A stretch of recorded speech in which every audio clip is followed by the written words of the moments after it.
fraud preventive initiative, and that is commendable. But any system that allows device tracking, SIM linkage, IMEI monitoring, and the database convergence raises structural questions. What safeguard exists? What audits misuse? Who audits misuse? Is there transparency regarding the profiling?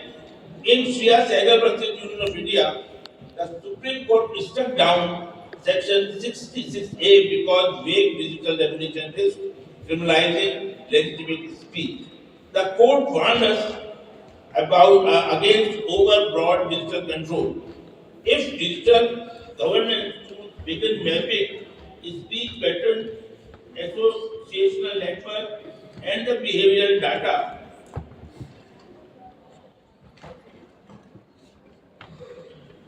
without strict proportionality, we risk shifting from protection to control. Digital governance must not manage citizens as risk, it must protect citizens from harm. The judiciary has provided clear constitutional architecture. We were talking about the architecture of the criminalization. The judiciary has provided clear constitutional architecture. In Justice K. Puttuswamy versus Union of India, the court laid down threefold tests: one, legality; two, necessity; third, proportionality. Every surveillance mechanism must pass this test. In Anuradha Bhasin versus Union of India, the court recognized the access to the internet is integral to the freedom of expression. In Manohar Lal Sharma versus Union of India, the court warned the unchecked surveillance has a chilling effect on democracy. The court has done its part. The question is whether executive digital system internalize these constitutional values in design and operation. This is one thing where the empirical studies are required and the criminologists have to work. Structural risk. Allow me to highlight 5 structural concerns. First, permanence. Biometric data retention for decades risk creating lifelong digital suspicion. Second, presumption of suspicion. Arrest becomes the basis of the permanent profiling. Arrest becomes the basis of permanent profiling. Third, algorithmic bias. Predictive systems trained on historical crime data may disproportionately target marginalized communities. Fourth, opacity. Citizens are transparent to the state. The state's algorithmic functioning is opaque to citizens. Fifth, database convergence. When telecom data, biometric data, financial data, travel data, and the policing data integrate, the citizen becomes fully mapped. When the citizen becomes transparent and the state becomes invisible, democracy inverts. We must not reject digital government. I am of the opinion that we must not reject the digital governance. We must constitutionalize it. First, shift towards harm-centric digital coexisting. We have a lot of discussion with Chirag regarding the harm and the harm-centric digital politics. Focus resources on child exploitation, financial cyber fraud, non-consensual imagery. Second, establish independent digital oversight mechanisms, including judicial review of the surveillance, authorizations, and the mandatory transparency audit. Third, implement strict data minimization. Collect what is necessary, data, delete what is unnecessary. Fourth, build victim-centric cyber unit, especially for women and children. Fifth, embed Article 14, 19, and 21 directly into the digital system design. Digital infrastructure must reflect constitutional morality. I would like to conclude. The real danger is not that the state has become digital. The real danger is if it forgets that it is constitutional. The future of criminal justice in India will not be decided by the algorithm. It will be decided by whether we remember that liberty is not a risk variable. Liberty is not a risk variable. A security state without constitutional morality becomes control. A digital state guided by the dignity becomes protection. The choice is ours and we have to decide. Thank you very much.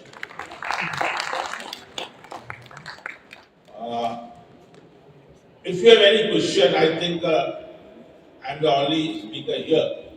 So, if you are able to understand the theme of the, because this paper was only based to define the theme of the conference. What is digital surveillance? What are the challenges before us? So, I'm thankful to Dr. Chirag for organizing this session for me and to accommodate me.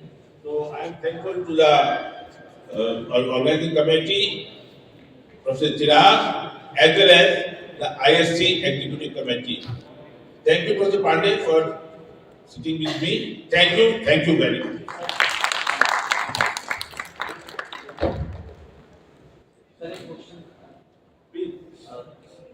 Nowadays, lots of digital channels like Facebook, etc., it is realized that they are instrumental in instigating genocide in our neighboring country. Facebook has played a significant role. In India also, to escalate it, these kinds of digital media play significant role. Now, in a situation where large digital infrastructure are with the private enterprises, how the state can control it so that it should not be used against masses who are vulnerable or to harm the other masses. Professor Chopra, you raised a very important but difficult question. My sir.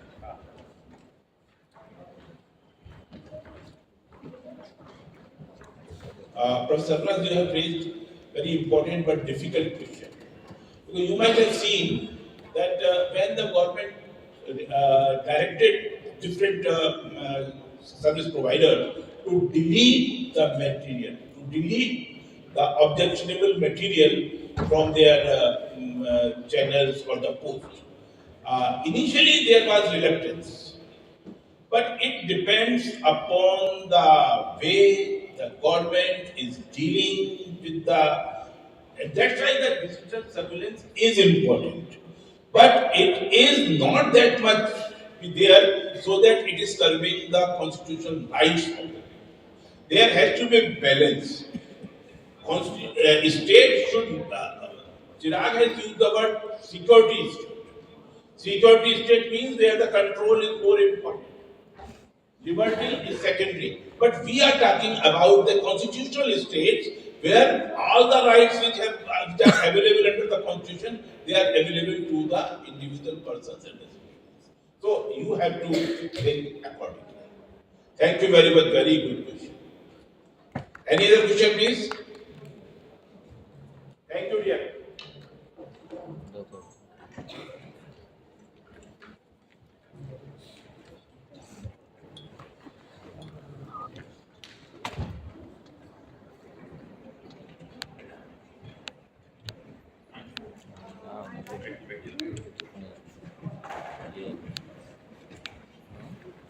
I'd like to thank Professor Balraj Chauhan for the honorable words. The scientific session will be taking place in the boardroom, which is on the second floor. So I'd like to ask all 5 participants, Akash J, Anushka Bhatnagar, Chose, Benjamin T, Aminal Abdullah, and Jay Shruti S to please head to the boardroom, because that is where it will be taking place.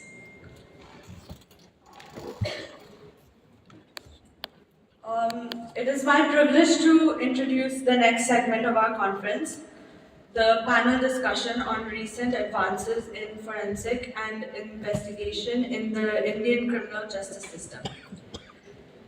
In today's rapidly evolving world, the field of forensic science and criminal investigation has witnessed a remarkable transformation. Technological innovations and digital forensics. Artificial intelligence and modern investigative techniques are playing an increasingly vital role in strengthening the criminal justice system in India. These advancements not only assist in uncovering truth with greater accuracy, but also contribute to ensuring transparency, efficiency, and fairness in the process of justice. This panel aims to bring together distinguished experts and professionals who will share their valuable insights on how modern forensic tools, scientific methods, and technological interventions are reshaping criminal investigations and supporting law enforcement agencies across the country.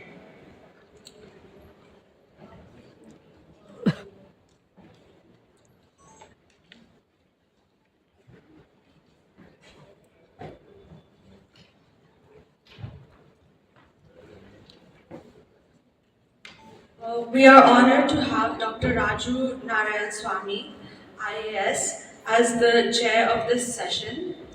Dr. Swamy holds a postgraduate diploma in intellectual property rights from the National Law School of India University, Bangalore, a PGDBL from NUJS, Kolkata, and an LLM from NLU, Delhi, all with gold medals. Dr. Raju Narayan Swamy is a distinguished IAS officer and principal secretary in the government of Kerala, known for his strong and known for his strong stand against corruption and commitment to transparent governance. He gained national recognition for his decisive administrative actions, including the demolition of illegal resorts in Munnar during his tenure as district collector of Idukki.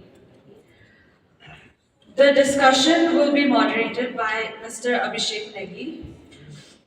Mr. Abhishek Negi is a professor of law at National Law Institute University, Bhopal, currently pursuing a PhD in Nalsar University of Law, focusing on immigration studies. From He holds an LLM from NALSAR and BA LLB from NUSRL, Ranchi, and has previously taught in MNL, Mumbai. And he's an active legal scholar with more than 10 peer-reviewed publications and is the editor of the Journal of Comparative Constitutional Jurisprudence. The panelists for this session include Dr. Upnit Lalli, a social reformer, author, and researcher working in prison reforms, human rights, and juvenile justice. She has authored several books and developed the National Inspection Format for Indian prisons for the NHRC.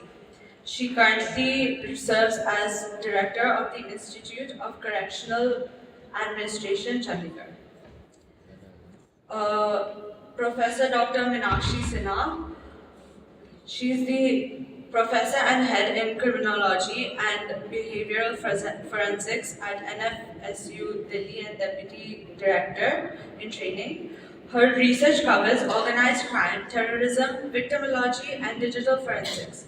She has received several recognitions, including the Home Minister's Medal for Excellence in Police Training.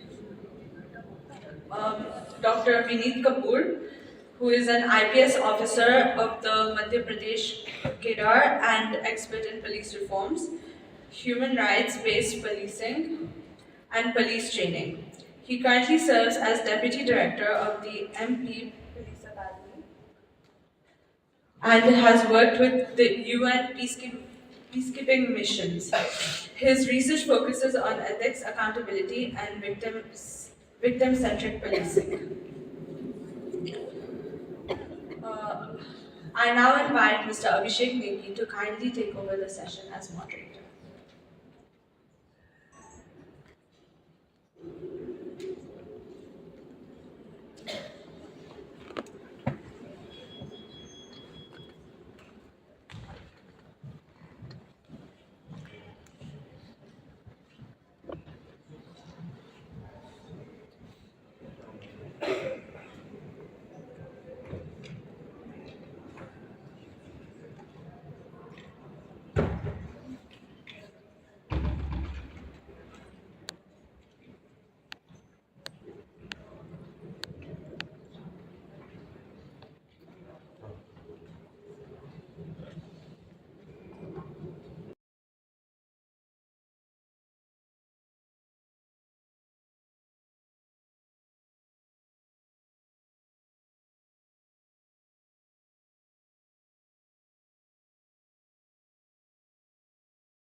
advances in forensics and investigation in the Indian criminal justice system.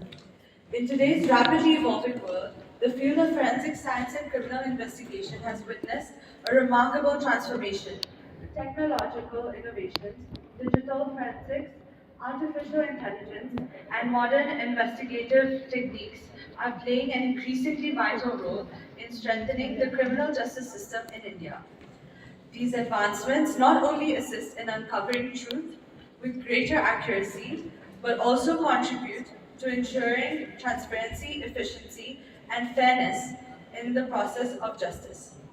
This panel aims to bring together distinguished experts and professionals who will share their valuable insights on how modern forensic tools, scientific methods, and technological interventions are reshaping criminal investigations and supporting law enforcement agencies across the country.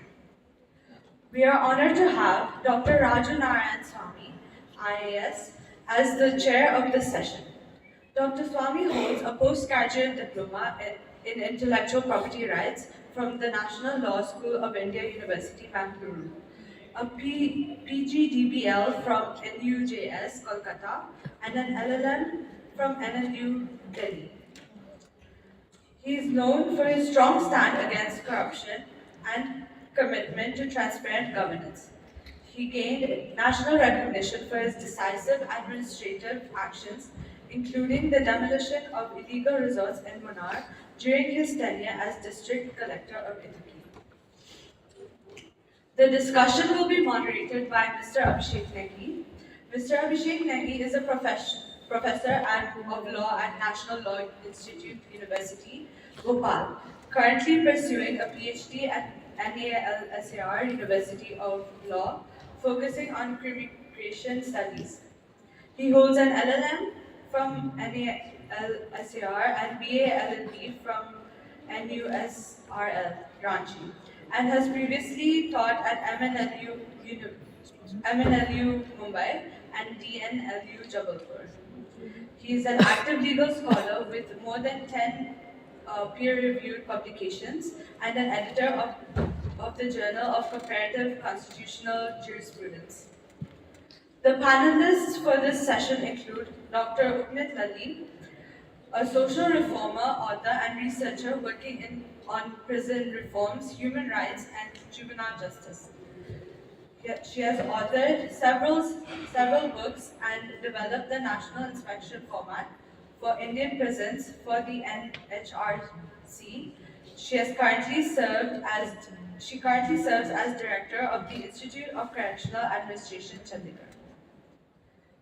Professor Dr. Meenakshi Sinha. She is the professor and head in criminology and behavioral forensics at NFSU Delhi and deputy director. Her research covers organized crime, terrorism, victimology, and digital forensics. She has received several recognitions, including the Home Minister's Medal for Excellence in Police Training. Professor Mehraj Uddin Mir, who is a former Vice Chancellor of the Central University of Kashmir and has a renowned scholar in criminal law and criminology, has more than 4 decades of academic experience in teaching, research, and university administration, author of several books, research publications on criminal justice and legal studies, and has contributed to the Jammu and Kashmir Jail Manual, helping shape prison administration and correctional policies in the region, and is the recipient of the ISC Kumar Rappa Reckless Award for his contributions in criminology. Dr. Vineet Kapoor, who is an IPS officer of the Madhya Pradesh Kedar and an expert in police reforms, human rights-based policing, and police training. He currently serves as Deputy Director of the MP Police Academy and has worked with the UN peacekeeping missions. His research focuses on ethics, accountability, and victim-centric policing. Professor Dr. Kavita Singh, who is a professor at WBNUJS Kolkata, specializing in criminal law, human rights, and anti-terrorism laws. She has extensive teaching experiences and has served in various academic and institutional roles. She is also involved in legal research, training, and editorial work in criminal law. I now invite Mr. Abhishek Negi to kindly take over this session as moderator.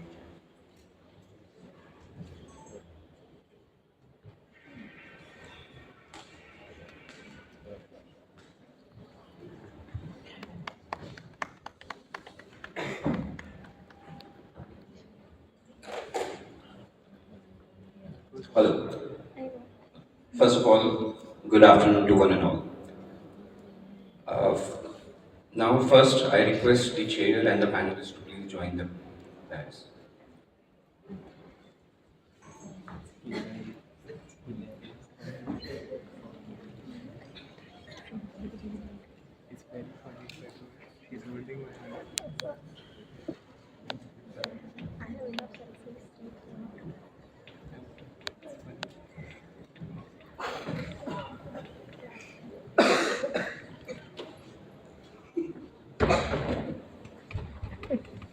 All right.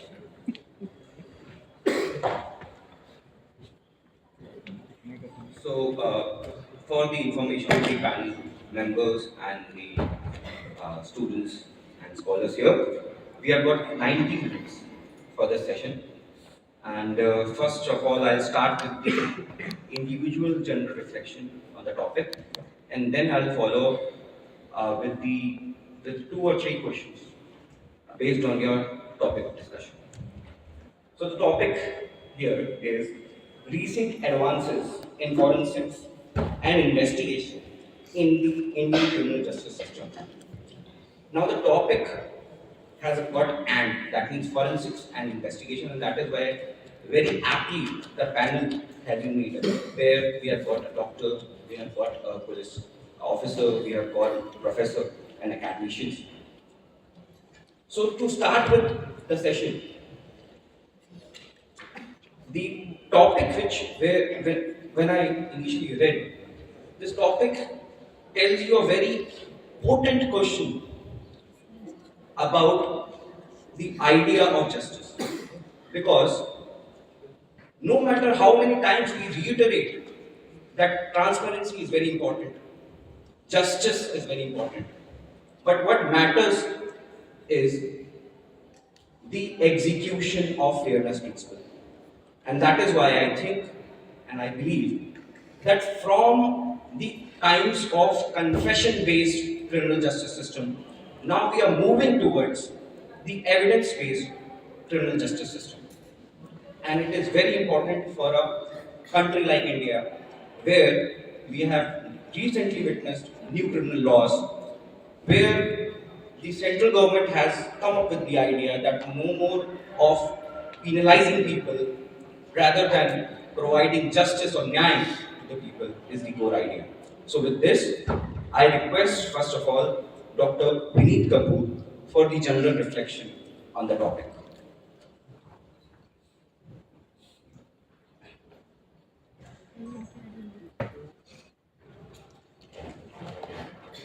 Good morning to all. Special regards to Professor Pandey and Professor Parag Chauhan, Professor Rajpur, whom I have known since a very long time, and all esteemed members in the panel, Professor Sinha, Professor Ijaz, and Rukneet ji, who have been a great friend since a long time. All the participants in this program, my fellow officer, Mr. Raj Tilak Roshanji from the Bank branch of Mumbai Police, and dear students. It has been a very interesting opportunity for me to see the topic and then interpret it in my way. Because it says that recent advances in forensics and investigation. But what I feel is that the recent advances in investigation has got more to do with only forensics. So what's happening, I think, as a police officer since past 5-10 years in the academic world, that Indian universities have proliferated forensic science departments throughout the length and breadth of the country.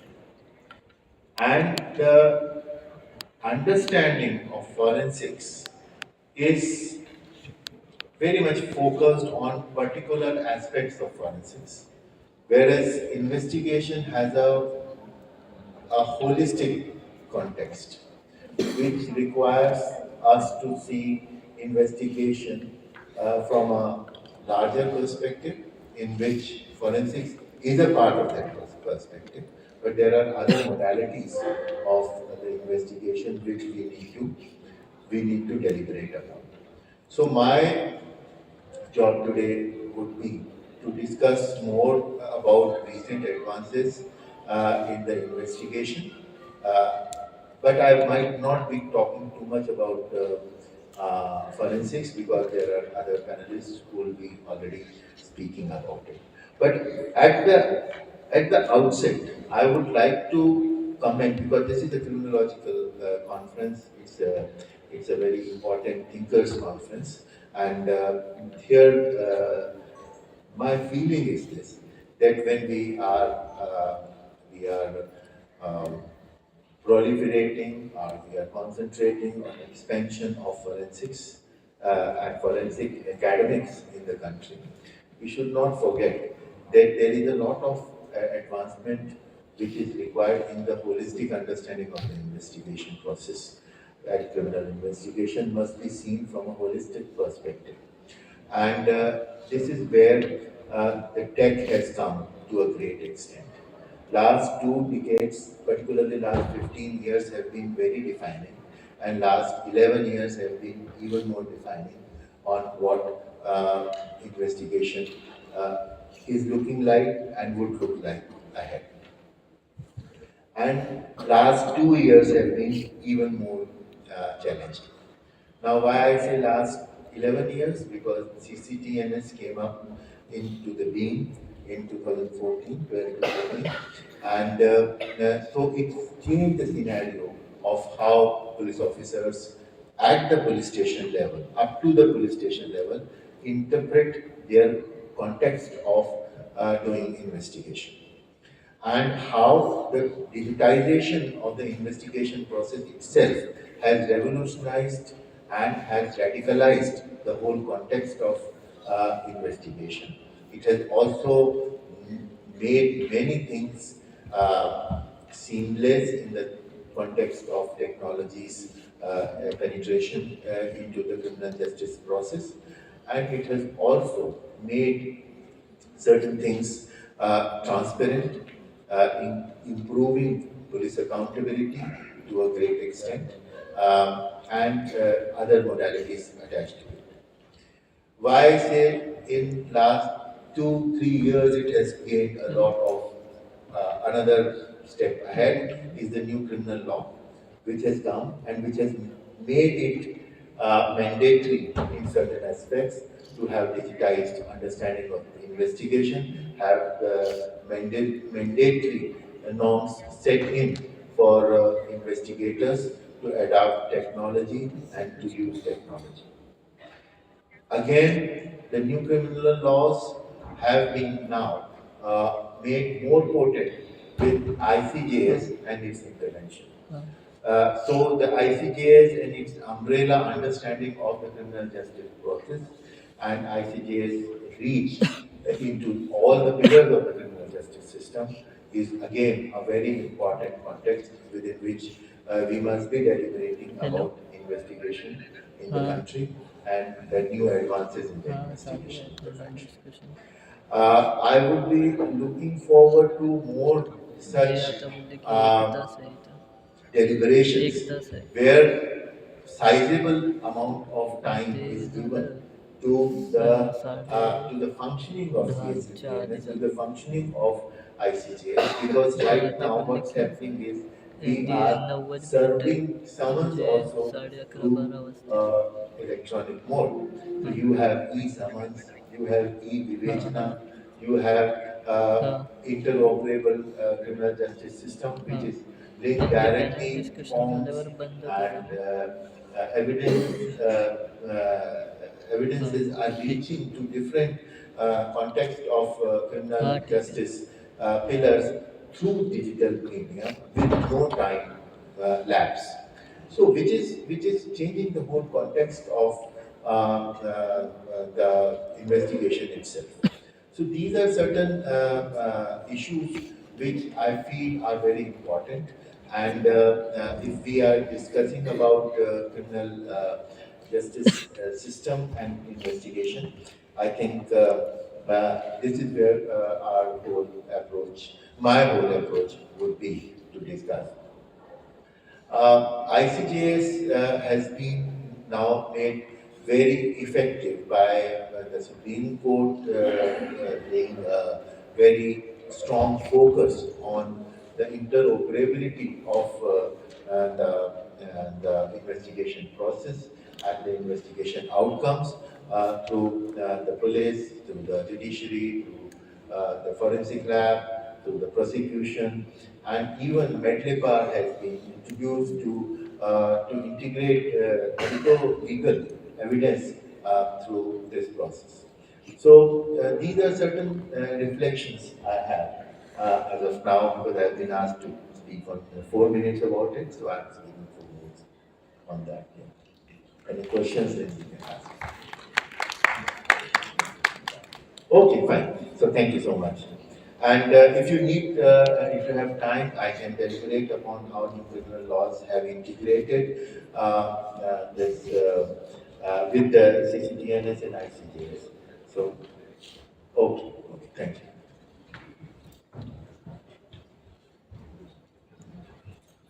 Thank you, sir, for the wonderful reflection. Sir has actually given his inputs with regard to the investigation, and specifically coming from the police background, he had given us the idea that what are the new changes and positive changes through digitalization of the whole investigation criminal justice system is happening, because one of the most important factor for overcriminalization, which we generally miss, is not there in the substantive law but the procedural aspect as well. Thank you so much, sir. Now I would like to call Dr. Upneet Lalli for the reflection.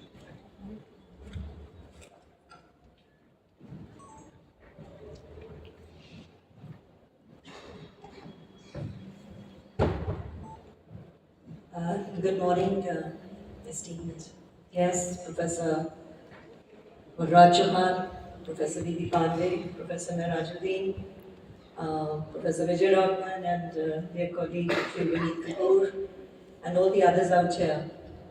My task is made a little bit easier since the first part, Dr. Vineet Kapoor has mentioned about certain developments that have taken place.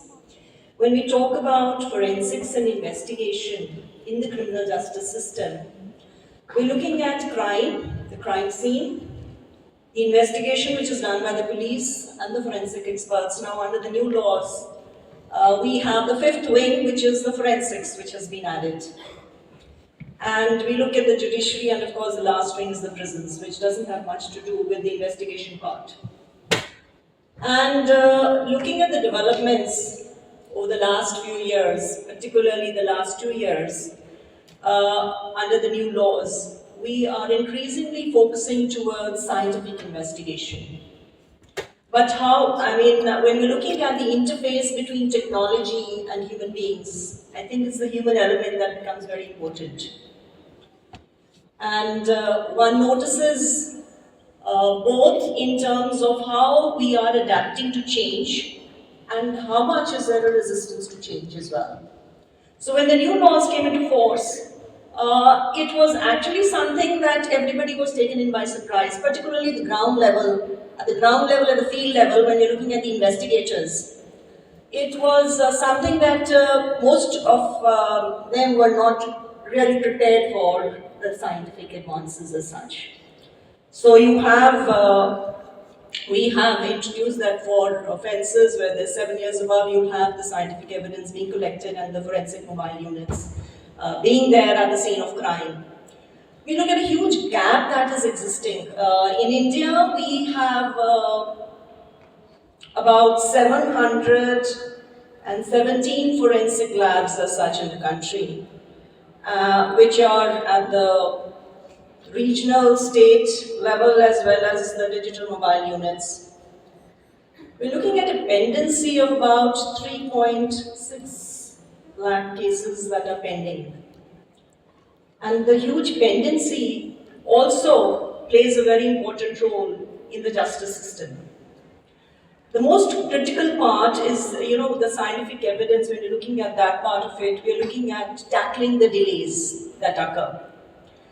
Now, when we are having cases I'll just give you an example of how the delays actually affect the investigation part. Viscera examination, for instance, and I looked at cases of suicide, and we find that after 1 year or more than 1 year, still the reports are still pending. So how much of that sample gets contaminated and what all is required? So I'm not a forensic science expert in that sense, but when we look at all those aspects, it definitely plays a very important role.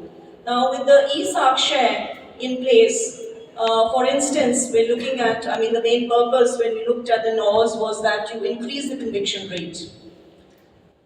Certain places where the advances have played a very important role and where you have the manpower in place. Now, Chandigarh, for instance, in the last 1 year, the conviction rate has risen to 87%, which is a huge, huge success rate. But when I look at the other states in the fields, somewhere at a distance of about maybe 200 kilometers away, the situation is not so green, not so really good as well. You will not have the mobile units coming instantly as well. But aside from that, when we have just about 587 units and the vacancies of forensics of the scientists are 50%. 50% vacancies that exist. So infrastructure anywhere should not be just limited to the physical infrastructure, but also focus on strengthening the human resources. And this is, I think, where the universities are going to be playing a major critical role in preparing the young scientists and the other experts. I'll also focus on something as basic investigation skills. How much questioning skills are there, interviewing skills are there? I recall, we've done a project on the peace model, particularly in terms of looking at human rights investigation skills in the police. And what we found was that basic questioning techniques are still not really well developed with the police. As one of the wings of the investigation part, machinery. And that, I think, becomes extremely important in terms of how the case is fought and what kind of skills are available with the persons at all levels. And this is where not only the investigation part, but also with the judiciary also, I think. That is something that we need to really focus on as well. If you're looking at, let's say, how many advances have been done in terms of preliminary assessment by the clinical psychologists across the country. And if you're looking at that bit of it, I find that there is a huge difference that occurs across different regions as well as even in the same place, the clinical psychologists. And there's no universal standardized format. If you're looking at forensic psychology, we're looking at interviewing profiles and we're looking at all those aspects, they are more Western oriented. We don't have that bit of advances that have taken place in the Indian context. And this is where I think we really need to focus on research in terms of the part related to interviewing and investigation skills and profiling. And technology is something that is a tool. But ultimately, the transformation that will come in the justice system has also got to focus not just on competency, but also on care and credibility. And this is something that will need to be in mind, and I'll be speaking a bit about that part of it. And the part in terms of the coordination between all the wings of the criminal justice system. So this is something that the ICJS has done and there's more effective data management that is occurring through the integrated criminal justice system. One finds that yes, the reports and everything, that progress is available across the country in certain ways. Again, a lot is dependent on how much data and how well it is fed between each state. So certain states have taken more advances, certain states are still at the back foot. But it's a very interesting area in terms of we are finding fascinating developments that are taking place both in forensics and in the investigation part. But I think in the investigation part, we really will need to focus more, as mentioned by Shri Puneet Kapoor also. My take is that we will need to focus more on the investigation part, particularly when we notice that how even cases that are proven on record may not end up in real conviction as well, because of certain lacunae that occur, which I will be discussing. Thank you.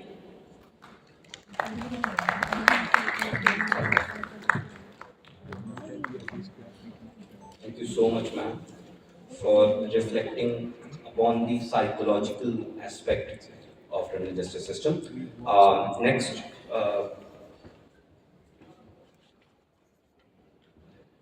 I'd like to call Professor Dr. Meenakshi Sinha for her reflection. Over to you, ma'am.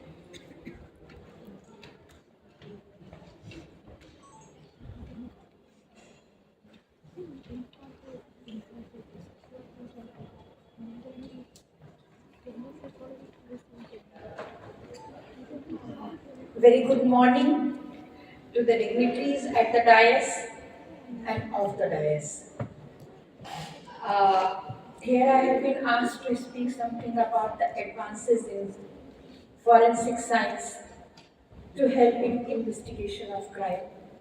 As we all know that with the changing social scenario, from simple to complex, the crime trend has also changed and offenders are using advanced means of communication, electronic devices, and even satellite phone to commit complicated crimes, including organized crime, cyber crime, and its manifestation in different forms and facets.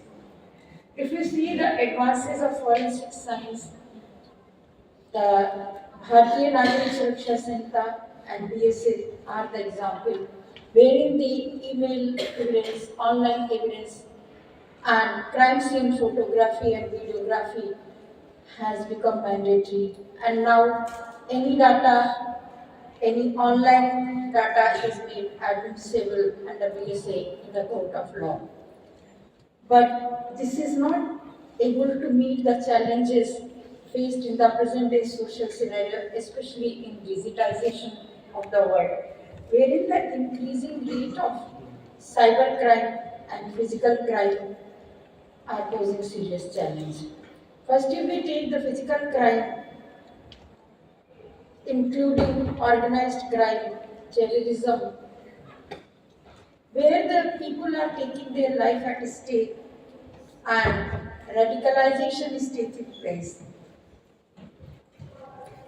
Online platform is used to radicalize people and even increasing terrorism under Information Technology Act, Section 66F has been made one of the scheduled offence under NIA Act, though the act is not stopped.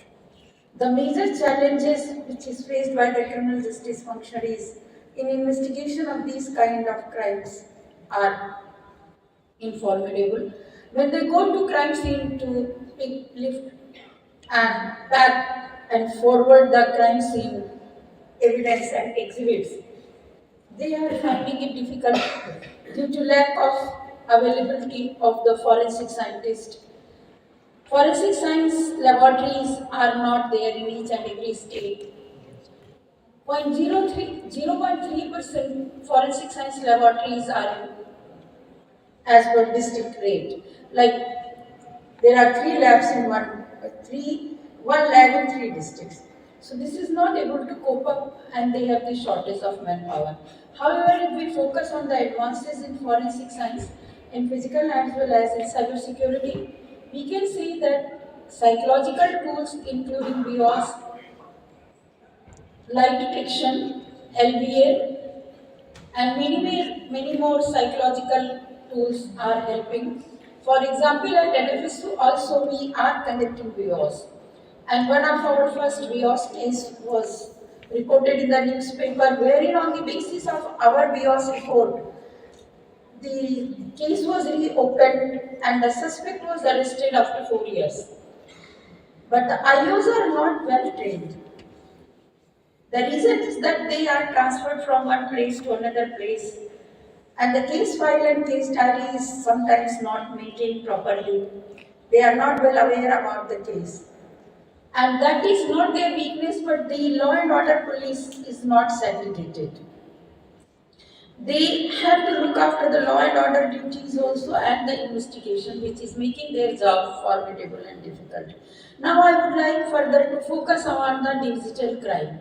If you talk about the investigation pertaining to cyber crime, I have conducted a study recently, concluded the study, wherein I have analyzed various issues pertaining to investigation of cybercrime cases faced at the investigating level. The first and the foremost issue faced by the investigating officers is that they are not well aware about the Information Technology Act, the LPDP Act. They are not aware at all. They are not aware about various forensic science technologies and wordings and tools. Only 70% people are aware about the definition of difference between volatile and non-volatile data. But they are not aware what is microchip, microfiche, how to take the hash value, what is the metadata, how to use the right blocker. So these are the issues where they lack a lot of training, and Indian Cybercrime Coordination Division, NFSO, and in Delhi and all over the states, the training is being provided but still not able to cope up. The another challenge they are facing, the transnational dimension of cybercrime and various other crimes, including organized crime and all. For example, I myself went to a district in Uttar Pradesh called Shravasti, wherein the police officers have shown me that, madam, they took me to the border, which is the Nepal border. So they say, madam, you see across the road, we know this person is accused, and we are not able to do anything due to time-consuming mutual legal assistance procedure, wherein the application is being filed by the investigating officer, but large number of officers are not aware how to prepare the LR. And even if they prepare the LR, they send and it goes to MHA and Interpol and CBI, etc., through the proper channel, wherein it takes a lot of time, and then finally it is sent to the judicial officer in whose jurisdiction the data may be available for collection of evidence in a foreign country. And then they collect the evidence. In many cases, even if they collect the evidence is not in a legally prosecutable format, and that is not accepted in the court of India, and vice versa in foreign countries. Our Extradition Act is very old. We are not able to cope up with many situations. Even in many cases, what they are doing, that on the reciprocity basis, they are getting the offender deported rather than extradited. And in deportation case, I can tell you example wherein they say that even in prison in India are going to torture the person if he is deported. In Nirav Modi case and in one of another case, wherein the deportation has been delayed. In one case, I am just not able to refer because it is under a pending case, wherein the delay for deporting the offender took more than 5 years on the ground that the person will be tortured and cruel and inhuman degrading treatment will be provided to him in Indian jails. Then the Indian government has to give in writing a assurance that we will provide and protect his basic human rights. So these are the major issues and the challenges which is being posed by the offender, and I think I would not like to take much of the time. And let's see how advances in forensic science can help us in facing these challenges. Thank you very much.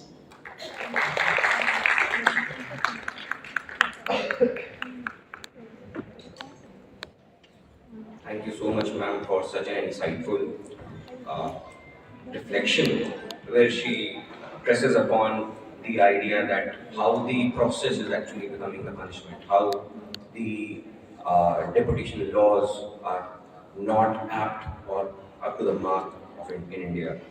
So now I request Professor Dr. Mehrajuddin Mir, sir, for his reflection. Sir, over to you.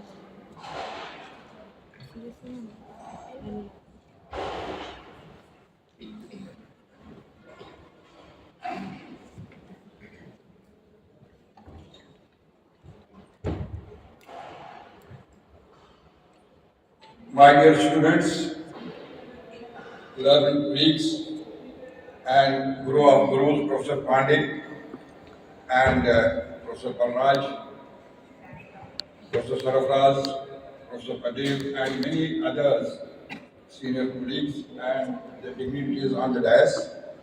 Well, I believe the topic which is being discussed by way of panel discussion is very, very important so far as criminal justice system is concerned, especially for those who are pursuing the criminology courses or law courses. Well, we will have to admit that the criminal investigation is the foundation of the entire criminal justice system. And the history of India reveals, or a survey of case laws which have been tried in the Indian courts, you will find most of the cases at the tail end fail because there has been some flaws so far as criminal investigation is concerned, so far as the police investigation is concerned. You will find in many of the cases, even I can quote some of the landmark judgments, you will find many of the cases the court at the end has concluded with the acquittal and with the observation that evidence is not in favor of, evidence is not against the accused person. And thereby, as I said, investigation is the foundation of the criminal justice system. Unless there is a proper, effective, and as per law of the land, investigation, if not carried, it is bound to fail in the court of law. Well, you have heard the three experts, and I believe they have given very important clues. Vineet Kapoor ji, he has touched very important points, I will not repeat, and Madam Vineet, Dr. Vineet Lali, and then Professor Meenakshi, they have given some important issues to you. Here, my submission rather, as a teacher who has been a humble teacher for about 50 years, we say law is blind, thereby meaning that everyone is equal before the law and everyone has a right of what we call equal protection. But I am sorry to say, I have conceived an idea over many decades that it is justice which is blind. And whenever I write the spelling of the criminal justice, I write the spelling of JUSTC when I talk about justice. And when I miss the I deliberately miss it and I say justice is without I. And whenever I talk, I will come to investigation, how important it is. When I talk to my colleagues who are in the judiciary, and I ask them three questions. Can we purchase the health care? They say yes, sir. Then I ask the second question, can we purchase the degrees, university degrees? Where the answer is given yes. Then I ask the third question, can we purchase justice? And most of my colleagues who are in the judiciary, and some of them have been our students as well, they say no, you can't purchase the justice. What I tell them, like that of any other service which you can purchase in the society, you can also purchase justice. And some of them in the writer will say, we will file a case against you for the contempt. I say to them, yes, you are at liberty, but I will prove by your own judgments that justice can be also purchased. By purchased by many means, not only in the dollars, but by many means which perhaps I cannot explain over here. Well, I will take you to some of the landmark judgments. You take the example of Priyadarshini Muthu murder case. You take the landmark judgment of Jessica Lal's case. You take the landmark judgment of the Delhi Tandoori murder case. You take the example of even Batra rape case. And of late now, Amar Kilal's case. Many cases are there. Well, it has been found, as I said, investigation is the foundation of the criminal justice system. And in these cases, I am sorry to share with my students, not sorry to share with my senior colleagues, that while delivering the judgment in Priyadarshini Muthu murder case, the additional district session judge of Delhi, who was trying the case, had to say, while raising a finger towards the accused, I know, Manish, you have committed this murder in Jessica Lal's case, but I am sorry I cannot commit you because I am short of evidence. Why he was short of evidence? There was a lot of many issues which had taken place, which had surfaced at the time of investigation, which perhaps you can get it once you read the case. Same was the case in this Priyadarshini Muthu murder case, where again the district session judge said, well, I think his name was Santoshi.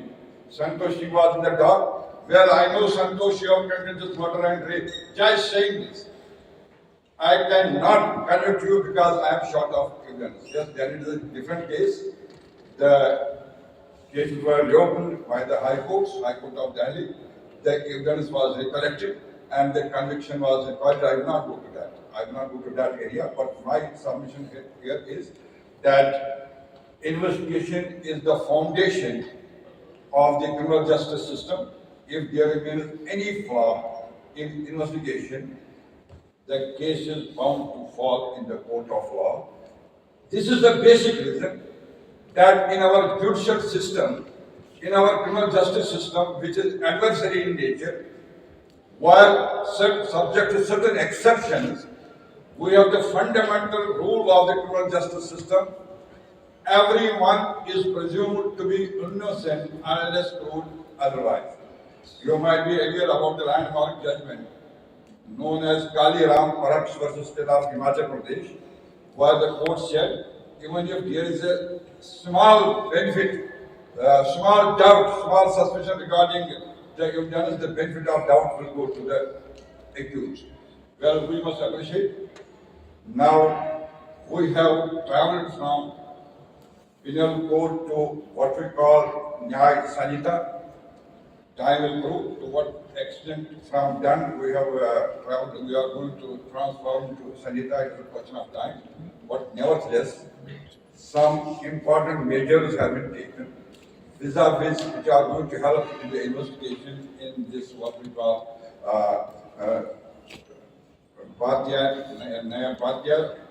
Nagarik Suraksha Sanhita, BNSS, what we used to call as CRPC earlier. Well, for the information of my students, it was our hall, this CRPC, which was born in 1898, it was our hall, totally surgery, major surgery was conducted in 1973 on the basis of landmark judgments earlier. Maybe in 1973, many changes were brought. And till recently, we used to call that very CRPC as a new CRPC till it was replaced by BNSS. Now we have the provision of, very important provision, we have EFIR, zero FIR. all of you are here, I did not elaborate. And then, as it has been my worthy colleagues who have spoken over here, that whenever it is reported an offence which carries 7 or more than 7 years of imprisonment, it is obligatory on the part of the police, obligatory on the part of the IO, that he cannot go to the spot, crime scene, unless he is accompanied by a team of forensic science experts, as well as a team who know about the videography. This is the basic change which has been brought by BNSS, which I believe would have been in a position if it would have been in place at the time of Jessica Lala's case, at the time of Priyadarshini Muthu murder case, at the time of this Subhasram rape case, or many other cases. This might have addressed to this manipulation at the level of the investigation. Well, my dear friends, Madam Puneet has also raised many issues. I would like to request you, kindly read very old judgments, Sunil Badra's case. Kindly go through Charles Sobraj's case, which even as on date, I think after a decade of four decades are treated as landmark judgments. And even as Honorable Mantri, yesterday you talked about that K.M. Nanavati's case. You will come to know about what is the importance of investigation in criminal justice system. And if the criminal justice system is not conducted the way it should be conducted, if the investigating officer does not follow the rules under which he has to, and it has been also rightly pointed out by one of the learned speakers, our police too, they have many functions, multifarious functions, even if the functions do not fall within their profile, and because of that, investigation is bound to come under shadow, and it comes under shadow, and many factors operate once investigation is taken up. There are many more issues. Perhaps we may be in a position to discuss in the second round. I wish you all the best. Thank you.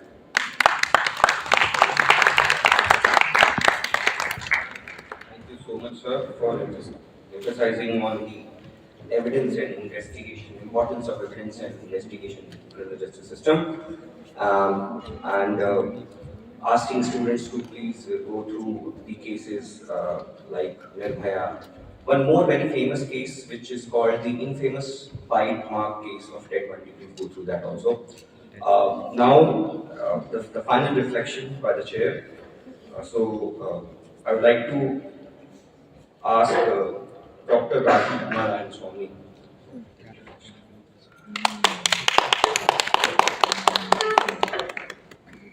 Respected dignitaries, honored of the dais, and my dear colleagues. After this great reflection by the panelists, I would just like to focus on 4 issues which I thought are crucial to the topic in hand. The first and foremost, as rightly pointed out by Madam, is regarding advancing forensic capabilities. And I'm afraid that we have to go in for public-private partnerships in a great way. Today we are living in an era of PPPs, and PPPs have gone into 4 areas, right from building of highways to building of airports. I had a boss who used to tell me that PPP is like growing a cow, where the entire back portion of the cow will be taken away by the private sector. The private sector will take away the milk, the private sector will take away the cow dung, and the public sector will take only the front portion, keep on feeding it from the front. That is not the PPP that we are talking about.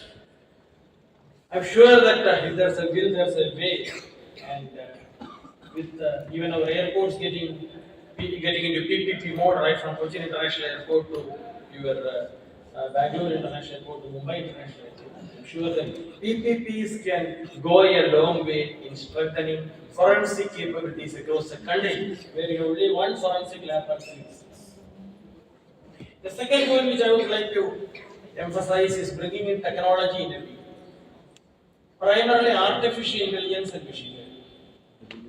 AI and ML can no longer be confined to predictive policing.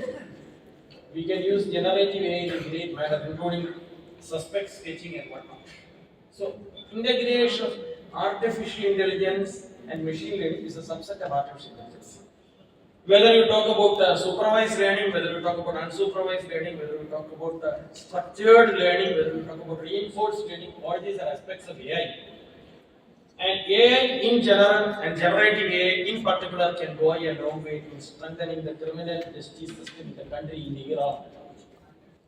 The third point which I would like to tell is that technology need not be confined to AI and ML. We can use blockchain technique. Today we are even using DigiLockers, largely based on blockchain technology, but blockchain technology can be brought in a great way into the forensic sector, and we can even use drone-based crime scene mapping and whatnot. In fact, if you focus on the advances of technology, right from AR to VR, augmented reality to virtual reality to metaverse to whatnot, let me tell you the sky is the limit. But we have to make sure that the technology will have to be in sync with the legal system of this country. Balancing technology with law, that is law technology interface, is one of the important areas where research is going on abroad. And law and technology should go hand in hand, not just AI and ML and blockchain and drone, but also other areas of technology have come in a big way. Quantum computing is now coming in a big way. All of you may know that quantum computing is the biggest threat to cybersecurity, thanks to the shorts are going. Quantum computing is a mixture of quantum physics and computer science. It's based upon three basic principles of physics, which are about superposition, entanglement, and interference. And believe me, it's a technology of the future. And it can be brought into a great way into forensics as well as crime investigation in the years to come. But for it to be in sync with the law, it has to be a slow and steady pace. The fourth is how the lacuna in law will have to be bridged in such a way that it can keep up with the technology. I can tell you a small example. Accessing critical digital evidence which are stored on servers abroad. Whether there is a lacuna in this, whether it can be done within the legal framework, or whether we have to modify and modulate our legal framework in such a way that the cloud technology, cloud computing is one of the best technologies across the globe. You may know that the regional cancer center in Trivandrum, which is one of the largest oncology hospitals across the country, was recently affected by hacking. And one of the reasons for loss of data was not using cloud computing. Well, cloud computing has its defects also, just as drawbacks also. If you enter an agreement with a cloud server and that agreement is only for 3 years, and after that you terminate it and have a new agreement with a new cloud server, the old man does not delete the data. You can have the problem of duplication of data and all this.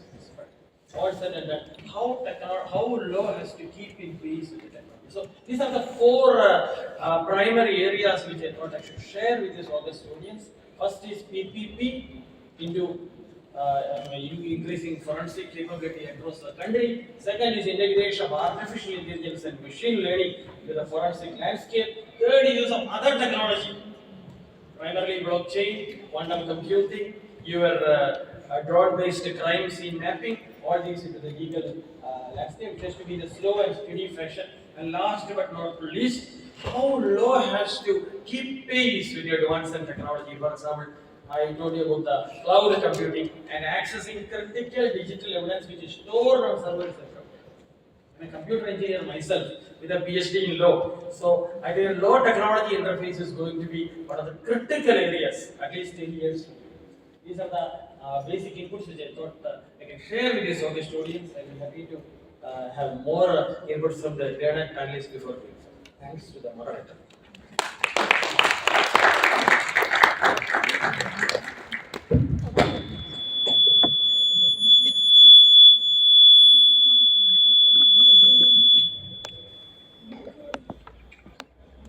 Thank you so much, sir. Now we have approached the second phase of the discussion, which is question answer session.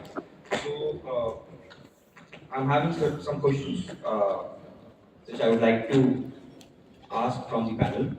So the first question, because since the title of the discussion is with regard to investigation and forensics. And I would be failing in my duty if I do not ask the most important question of these days with regard to the new criminal laws. So this question is to Dr. Kapoor. Since he is coming from the police fraternity, what is your insights about the new criminal laws? Thank you. As the chair has already pointed out, that the law and law enforcement itself has to evolve through the interface of the technology. And precisely that is what is happening currently with the context of the new criminal law. Because these are the two ultra new things which have happened in the criminal justice system recently, that the new criminal laws have come up. And with the new criminal laws coming up, we also have the mandatory application of the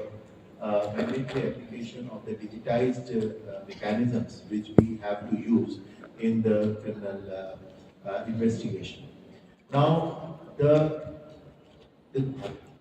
government has given some time for utilizing the mandatory context of uploading scene of crime related evidence directly onto the digital mode.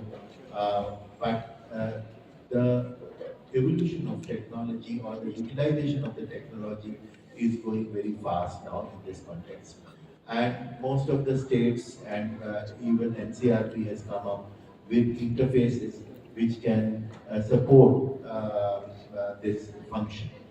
Now there is a lot of need for investment in technology at the part of the government and respective state governments because of being a state subject. The police investigation needs both the support systems.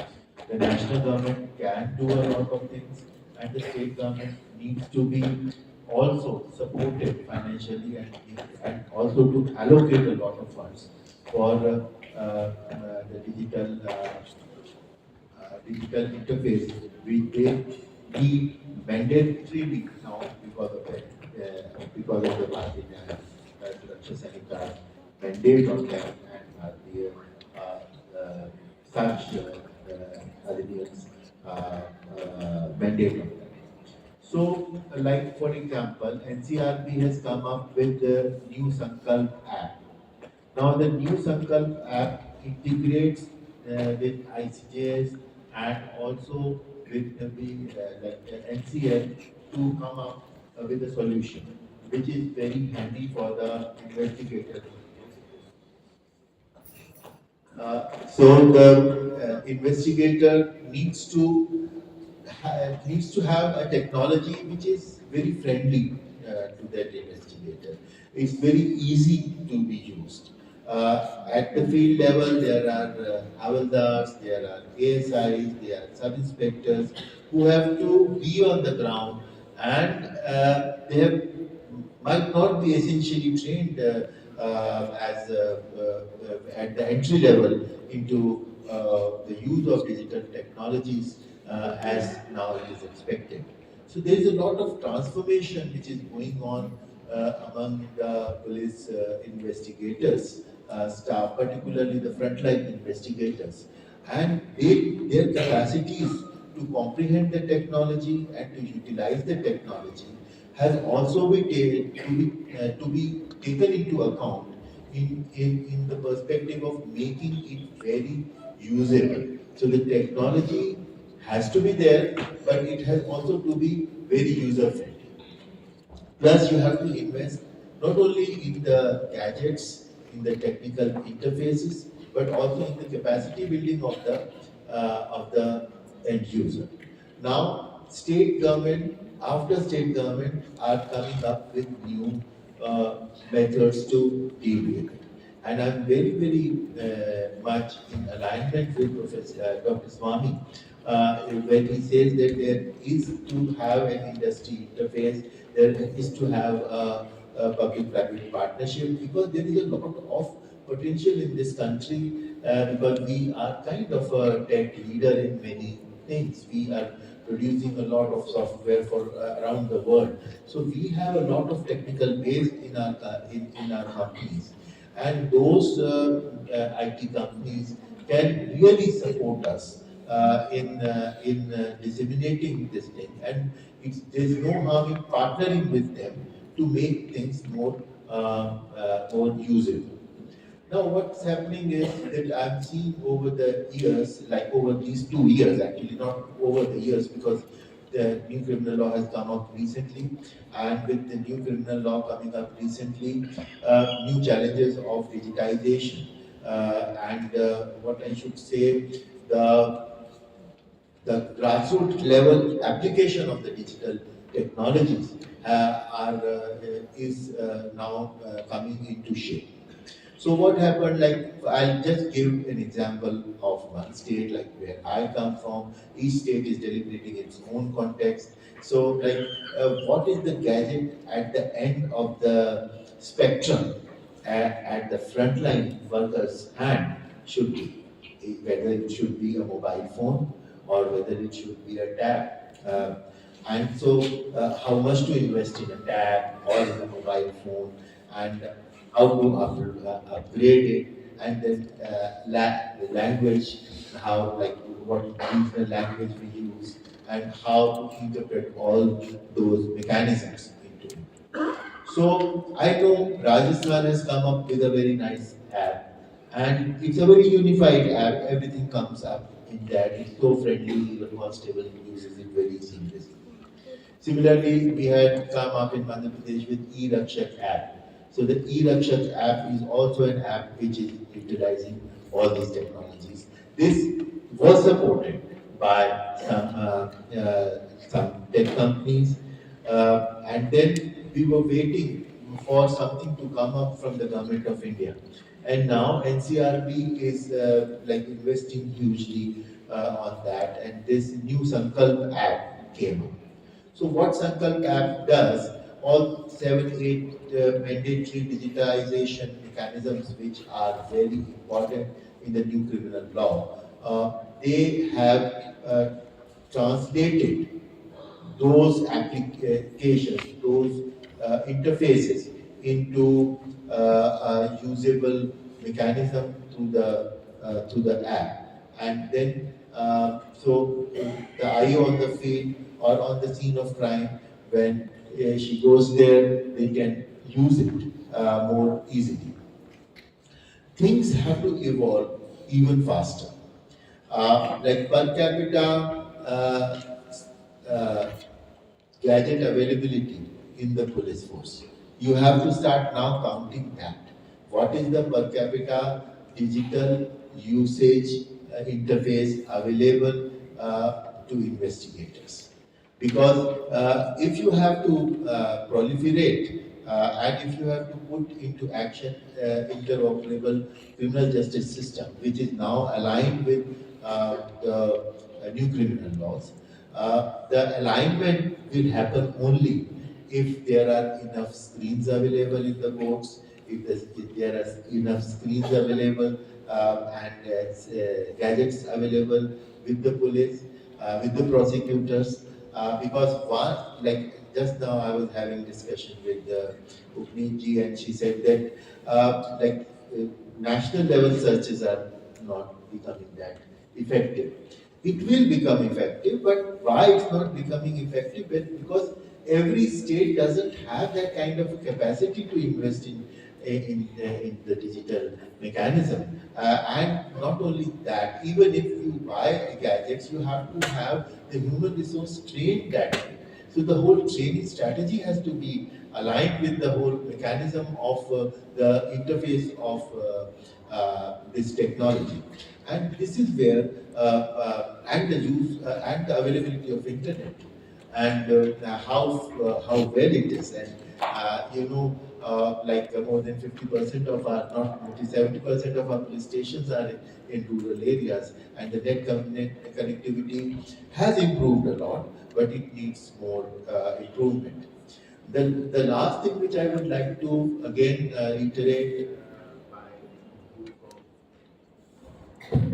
by taking clue from Dr. Swami's intervention is regarding the use of machine learning and AI.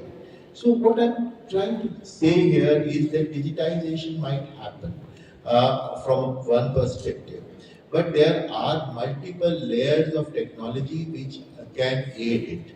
And the triangulation of the data available through that, for example, CCTV surveillance is there, the drone is there, then you have the mobile forensics there.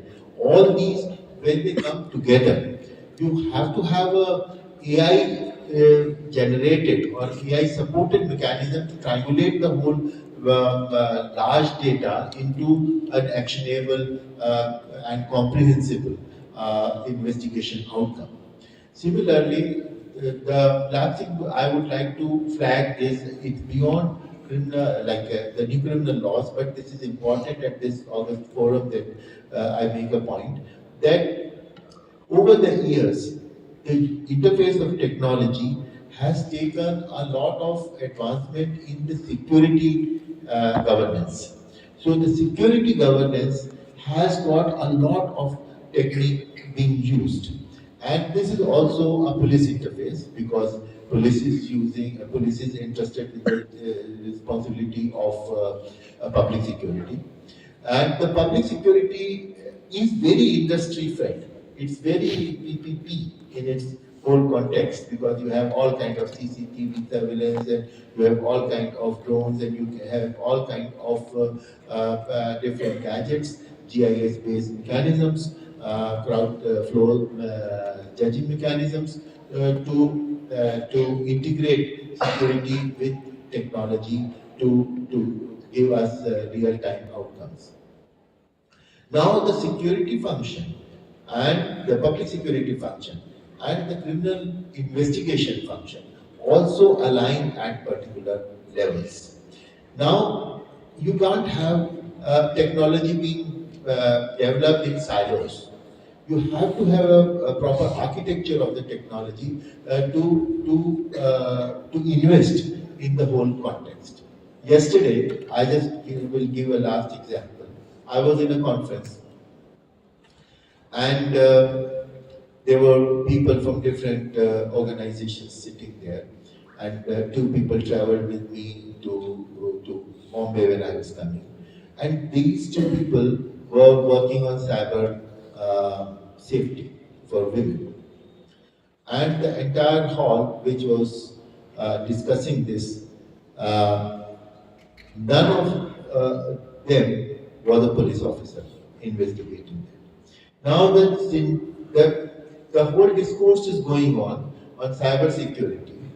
At the end of the day, it has to go to the police to investigate, and you don't have anybody who will actually work on that sitting there. And the whole plan is made, everything is done. So I asked them, at whatever you do, at the end, where will you send it? They said, we'll send it to the police. So I said, then why you don't involve the police if you have to do it? Because it's victim-centric. They were talking about victim-centricity in the cyber insecurity domain. So if victim is the target, then those who have to work together must work together from the beginning. If you are not making it, if you are not having a need analysis properly with all the stakeholders, then how we are going to have the outcomes? So there is also a need, and this is at the doors of the criminal because they come from background and amalgam becomes a very important.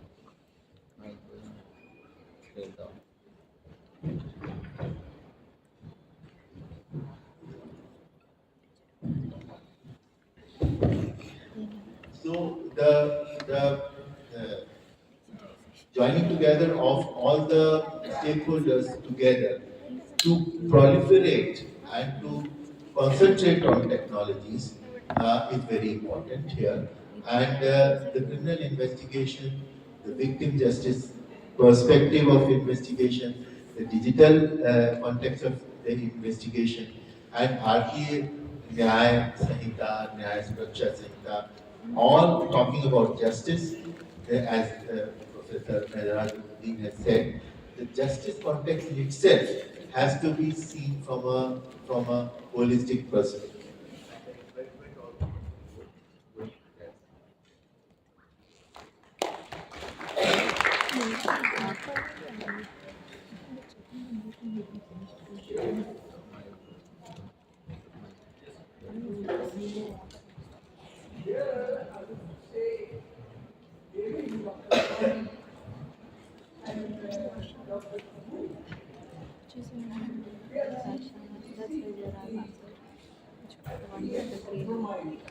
With the idea of state outsourcing policing, investigation, forensics. There should be a limit to outsourcing. There are certain essentials. I've been holding a view that state has the monopoly in matters of criminalization. But there are limits to it. Therefore, investigation is essentially a state function. You cannot make it a PPP function. It has to be done by the state functionaries. PPP can be involved in research and technology, in capacity building, but there is a limit. My view is on medical care also. State should take, these are essential things. Hotel, airlines also can be taken by private, PPP mode. But policing cannot be taken in PPP mode. You cannot. Investigation is essentially, you cannot privatize policing, you cannot privatize investigation.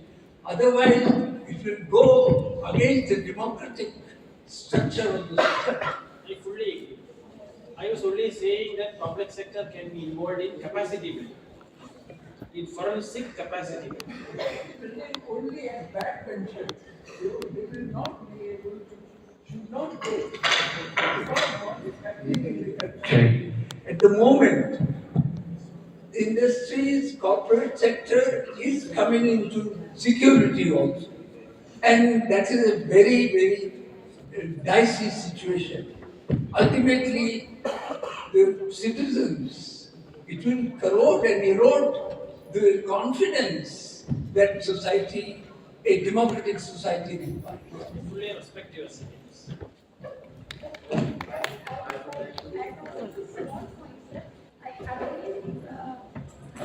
Professor B.V. Pandey, sir, and very true, sir, because if investigation is done by the private agencies, there will be a havoc. Sir, for example, I tell you, during my research on cybercrime, sir, one superintendent of police in the state of UP has introduced me to a cybercrime offender who has got a connivance with Aadhaar people. The Aadhaar people are outsourced where you get your biometric and all those things done. And they are getting the data leak from there and manipulation is done, sir. And he's got his business and he said, Madam, I am earning more than a lakh per month. He confessed his friends in front of the superintendent of police where he was arrested as an accused, and I was there, sir. So there are so many examples that the outsourcing is contributing a lot in, sir, leaking the data. So in that situation, if the whole investigation is given to the outsourced people, it will create a lot of problems. Ji, sir, thank you. Yes, sir. I also 100% agree with this thing that it should not be given and there should be a lot of caution because and I think the whole context of investigation in itself is a private thing within the context of the law enforcement agencies. But what probably Dr. Swami wanted to say was to take the help of the tech-based industry to understand or to support certain systems. Those support mechanisms with lot of precautions to be taken, but there can be certain things which can be developed and then supported by them. And there are a lot of good examples in which you take up the support, but you don't lose your vital access to them. Just like, for example, building a basic infrastructure and then working on that. So, because the thing is, you have to have a full tech-based support mechanism within the government otherwise to create that, because you are to operate on certain things. Now, if you are to operate on certain things, you can't manufacture that thing. Who's going to manufacture the thing? To manufacture the thing with a lot of safety mechanisms involved, you have to have an interface where the basic infrastructure is made. NCRB is using a lot of indigenous mechanisms. The whole thing is inbuilt within the NCRB. The only thing is they are taking some support from outside for the basic infrastructural mechanisms. This is what, like, I think wanted to say, and Professor Dr. Swami also wanted to say. But we should not dilute, and that's why people like you are very much needed to make it very accountable and to make it very transparent, that how this thing in today's world, how things get. Dr. Kapoor, yeah. you realize this. Corporate houses are much stronger and much more determined. And it is already sliding in the direction of corporate, and the character of the state is undergoing a change. At this time, if academics do not hold their place and say that you cannot do anything and everything unless the constitution permits you. There are limits, the guardrails are set by the constitution, and they have to act within those guardrails. That is my small point. And Dr. Swami, he swept everybody across, and it was so convincing. But then you have to explain the guardrails of the constitution, human rights, and this is a democratic state. Unless we all agree to change the nature of the state, we all agree to have a corporate state, under the sab take it chala do, everything is under outsourced, then it will be dangerous. I think that in today's context, when you are talking about the corporate houses are having their financial interest, and anything which hamper their financial growth, they are recruiting the private investigators. Even in foreign countries, the private investigators are taken and they collect the evidences to prove the guilt of the accused beyond reasonable doubt. I see no harm if any agency, whether it's a state agency or a private agency or any type of agency, which is able to prove the guilt of the accused beyond reasonable doubt, and is able to bring that person before the law so that he may be punished, and it should set an example. So we should not get into the debate of what is the business model. Business model is the best investigation agency should be selected, whether it is a foreign agency or a state. However, it should be within the control of the state so that the state administration, law and order is fully achieved. Thank you, sir.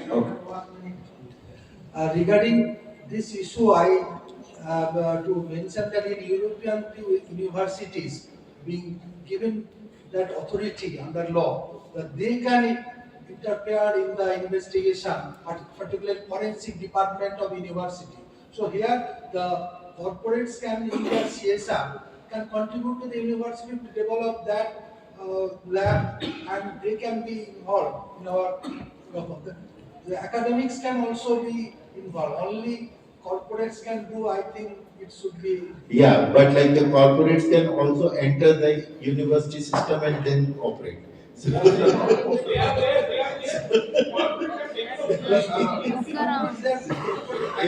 you can't escape the money. The important thing is that justice should be done. That's what I'm And saying. the proper investigation should be done. That's Whether it's it. done by the private investigator or the state investigator. And ultimately, there is a court. See, there is no context of a private investigator into the criminal justice system. That should be very, very clear that there is no, like, Okay, so let me moderate it out. I think one thing on which we all agree to, people on the dais, that the people on the dais, they are not questioning about the substantial part being given away to the private entity. What they are saying is that the back support or the support which they can take it from the private sector, they should take it, be it training purposes or digitalization or things like that.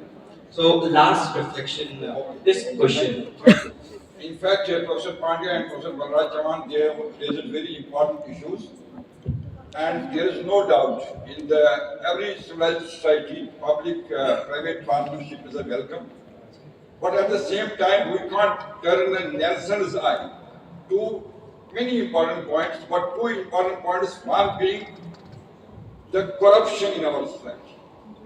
In every sector, I don't have the figures with me, but I have done a little bit research. Even present foreign science labs in our country, they have been caught while manipulating the evidence. You have the examples from Lucknow, you have the examples from many, I have noted those figures. Sting operations have been carried out. And post-mortem, what was the cause of death, that was totally changed. That is one aspect. The second aspect is, we cannot forget that present-day criminal, I am not saying accused, is very intelligent as compared to the old age Lambraso's criminal or Sutherland's type of criminal. Today's criminal, I am not using the word accused, I know there is a hell of difference between the two. Well, today's criminal does a crime after undertaking research, and he has a command on AI, on internet, on various technological tools better than that we in the law enforcement agencies we have. As I said, the corruption, and corruption is in our blood. The Supreme Court is on record that even if the God comes on this earth, he shall not be in a position to vanish away this corruption. No doubt our Honorable President Chief Justice has taken a very extraordinary, rather our reaction to what was in the text. That's a different issue of that very NCRT, but we will have to admit corruption is everywhere, including the judicial criminal justice system as well. Professor Pandey, I had done 30 years back corruption in the criminal justice system empirical study, and that concluded, yes, corruption 40 years back. And the second point, as I said, our criminal has a better IQ. Go Charlie Sobraj, you see his crime record. There are many people like Charlie Sobraj, take this way, after Punewala, when he cut into 35 pieces that body of her partner. First he had done the research, he had downloaded almost everything. Now even I'll go to that latest Lucknow, where the son killed his father. He too had gone for 15 days, study of this, how to commit this very crime. We have to keep both the aspects in view. As I said, these are two important aspects, but it is a welcome step. Here must be public-private partnership must be a welcome. But since it is a state subject, as Professor Balraj rightly said, bottom line is Nyaya. If we are in a position to realize that very objective, any partnership, I think, within the parameters, as Professor Pandey rightly said, of the umbrella of the Constitution must be most welcome. But at the same time, Dr. Upneet rightly put it, we have to develop our own resources. Resources in terms of infrastructure as well as resources, qualified resources in terms of manpower. And we will have to note it in the state, those who have a policy making, that we have to train our police personnel rigorously so far as integration of technology with the justice system.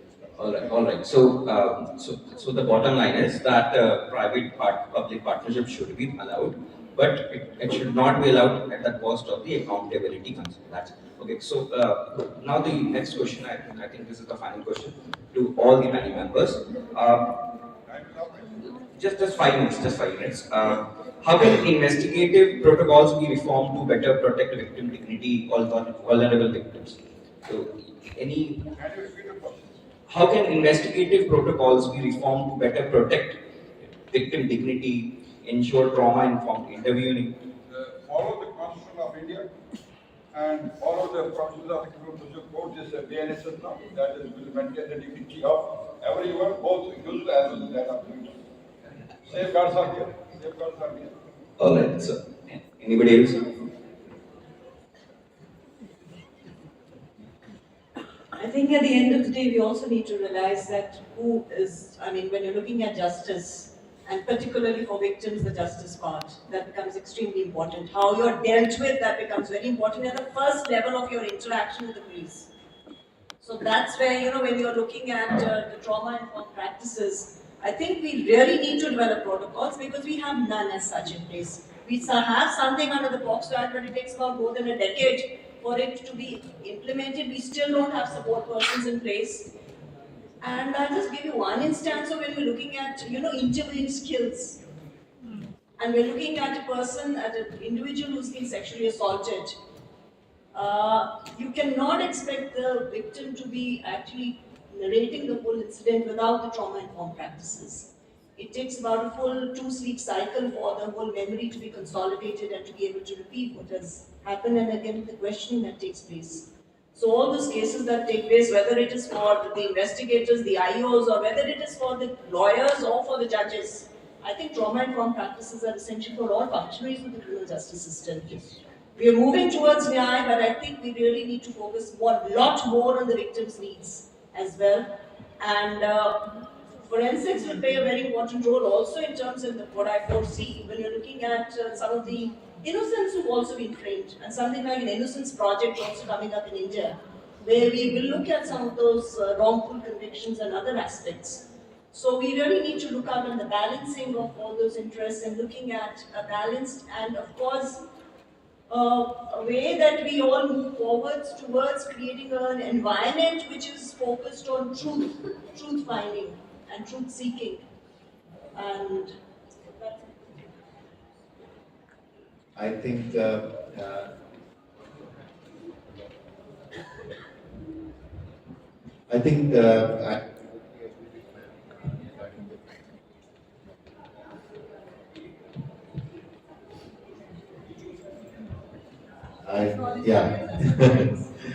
what I'm trying to say is that there is a lot to be done at the end of the accountability which the police has to have and the capacity building of the police personnel in this term. Despite a lot of efforts, I don't think the training mechanism of the police officers has been effective in behavioral and attitudinal aspects as it should have been. And the new training standardization mechanism, which just now we completed through DPRND, we have tried to ensure that these normative standards get into it. Now, the government of India established a committee on training reforms, and I was part of it. We have come up with standardized training syllabus for constable, sub-inspector and DSPs for the entire nation, so that there is a standardized syllabus which is followed. So 70% of the syllabus will be this standardized, and then 30% state element can be added to that. If it gets implemented, there is a lot of input within that and lot of pedagogical interventions within it through a modular structure of training where ethics and behavioral and value-based and attitude-based systems of practice have been introduced. And I think now the next challenge would be how will you impart that training to lakhs of police officers, because that standard setting is very important.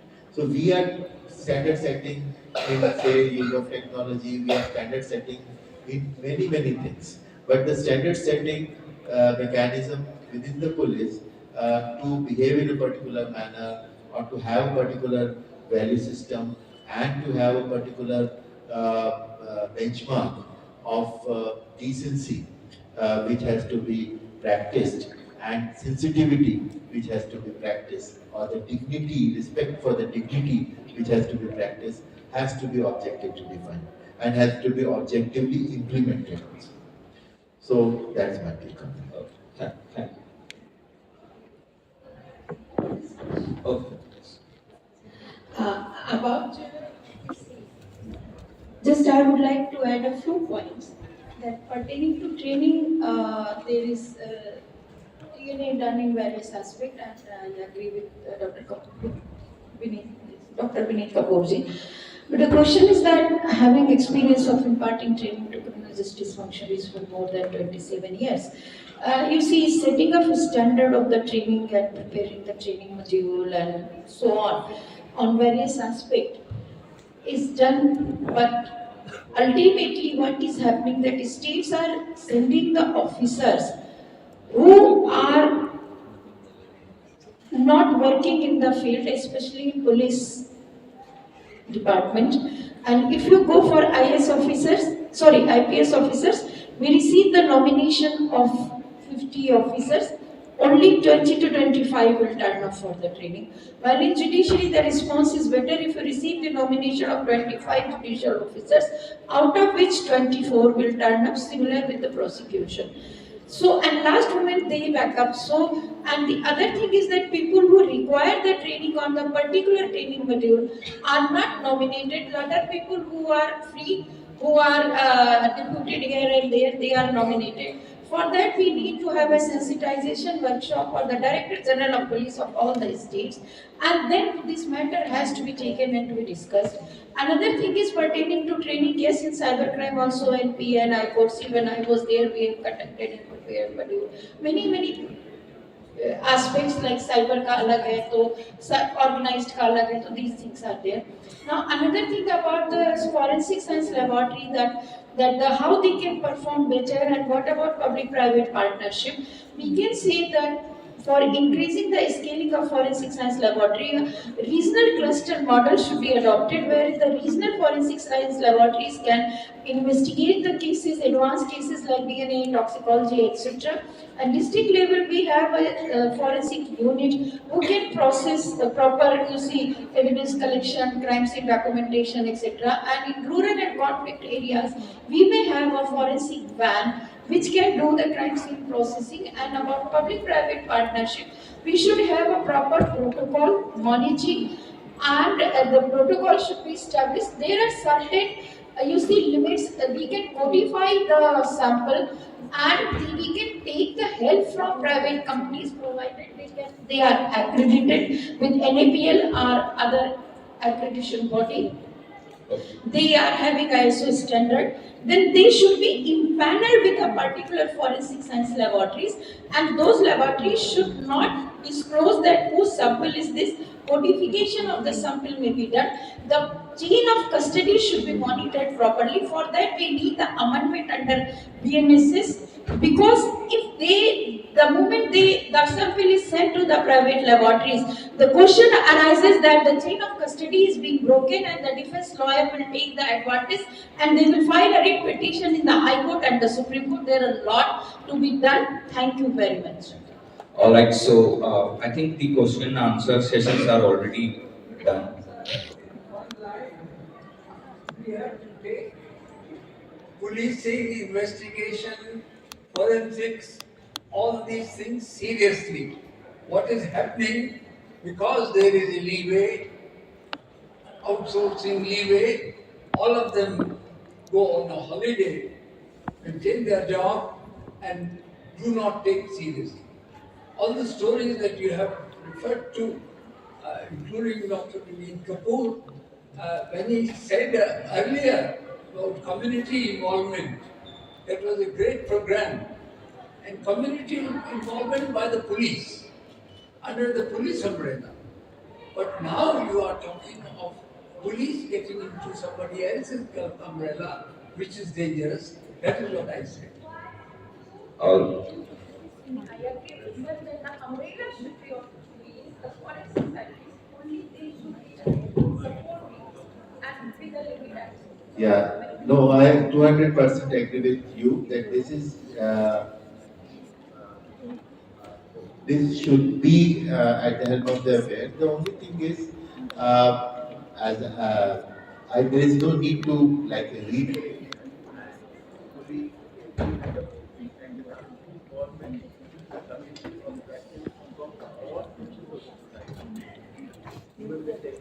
Also be part of the community, because now technology is there. And even like for example, right now we are moving to include all civil society members and organizations as part of the community tourism initiative rather than just working on that.